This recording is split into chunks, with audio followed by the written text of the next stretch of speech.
Okay po uli sa inyong lahat. Tuloy natin itong ating paggamit ng double stick, no? Meron po kayo mga stick sa inyong mga bahay, mag-aral na po kayo nito.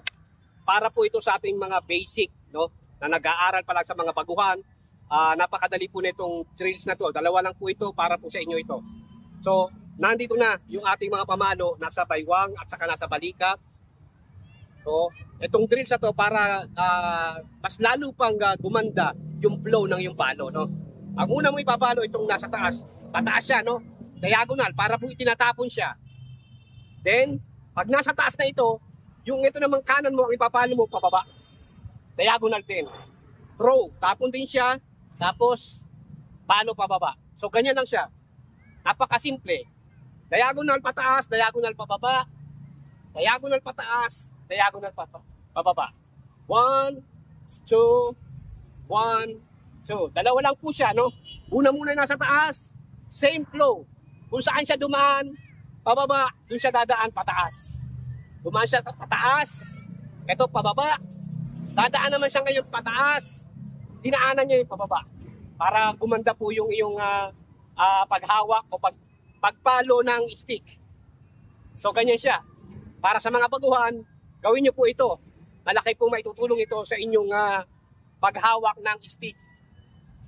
Pagpalo, gumanda siya. Yung flow.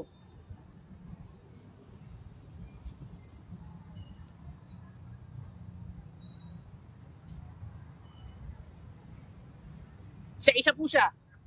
One at a time. Pag pumalo itong pataas, that's na tayo papalo ka pababa. Ngayon, ituloy naman natin itong papano sa pagsasabayin naman at the same time. Maiksing, konting-konti lang ang pagitan niya para siya magsabay ng konting-konti lang. No? Drills po ito para tumulin. So, hindi ka pwedeng same time na papalo siya pababa at saka pataas. Magkakatamaan ka. Kung ito po ay bolo, mahiwaan mo yung sarili mong kamay. So, kailangan may konting delay yung papalo pataas. Pero at the same time, kaunting-kaunti lang. Yan. Pwede na siyang pumalo. Ganun yan.